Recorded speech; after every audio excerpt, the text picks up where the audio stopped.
Өңірлер үшін жаңа конституция жобасының практикалық маңызы зор.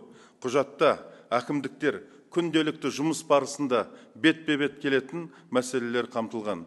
Бұл су мен жер ресурстарын тиімді пайдалану, экологиялық жағдай, әлеуметтік қорғау, білім беру, аймақтардың тұрақты дамуын қамтамасыз ету.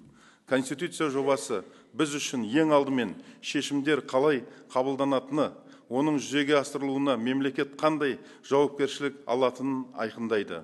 Сонымен қатар, мемлекеттің егемендігін нығайтуға, азаматтар алдындағы жауапкершілігін арттыруға бағытталған тың тұстарын ерекше атап өту қажет.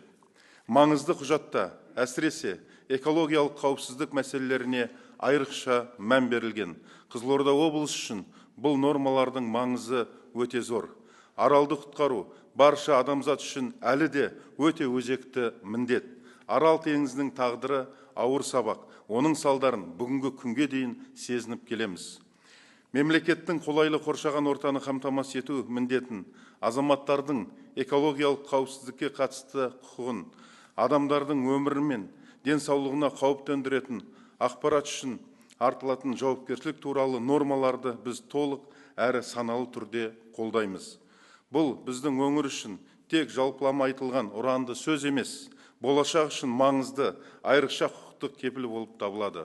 Аймағымыздың табиғатын сақтауға, экологиялық жағдайын жақсартуға бағытталған көптеген ауқымды жобаларды жүзеге асырдық. Алдымызда әлі де атқарылуға тиісті жұмыстар аз емес. Жаңа конституция жобасының маңызды бағыттарының бірі мемлекеттің әлеуметтік жауапкершілігін күшейту. Бұл құжат адамның құқықтарын қорғауға, өңірлерді қолдауға, әлеуметтік теңсіздікті төмендетуге бағытталған.